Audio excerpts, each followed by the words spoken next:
அண்மைச் செய்தியை பார்த்துக் கொண்டிருக்கிறோம். கோவை மாவட்டம் பொள்ளாச்சியில் மனநலம் பாதிக்கப்பட்ட இளைஞர் கொலை செய்யப்பட்ட வழக்கில் மேலும் ஒருவர் கைது செய்யப்பட்டிருக்கிறார்.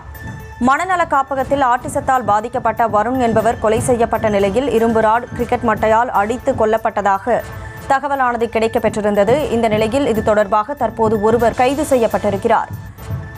கூடுதல் விவரங்களோடு செய்தியாளர் கிருஷ்ணன் இணைப்பில் இருக்கிறார். கிருஷ்ணன், வணக்கம். கைது செய்யப்பட்டது யாரு? அவரை எப்படி அரெஸ்ட் பண்ணாங்க? முழு விவரம்.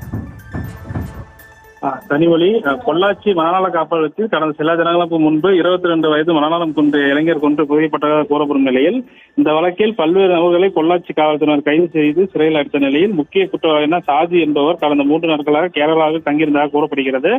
இந்த நிலையில் சாஜி தொலைபேசி எண்ணை வைத்து அவர் இருக்கும் இடத்தை கண்டறிய முற்பட்டனர்.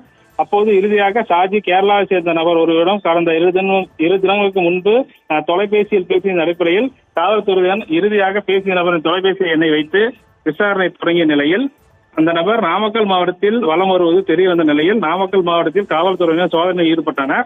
இந்த நிலையில் நாமக்கல் மாவட்டம் ராசிபுரம் அடுத்த மல்லூர் சோதனை சாவடியில் நாமக்கல் போலீசார் வாகன தணிக்கையில் ஈடுபட்ட போது அவரது வாகனம் சென்று கொண்டிருந்த நிலையில் நாமக்கல் காவல்துறையினர் அவரை வாகனத்தை பின்தொடர்ந்து சென்றனர்.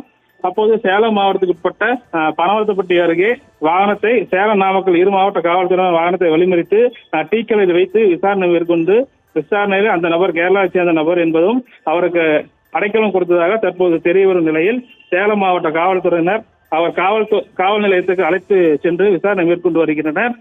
குற்றவாளிக்கு அழைக்கம் கொடுத்தாரா அல்லது கொலை சம்பவத்தில் எவருக்கும் தொடர்பு உள்ளதா என்பது குறித்தும் காவல்துறையினர் முழுமையான விசாரணைக்கு பிறகு தெரிய வரும் என்பது குறிப்பிடத்தக்க கனவழி.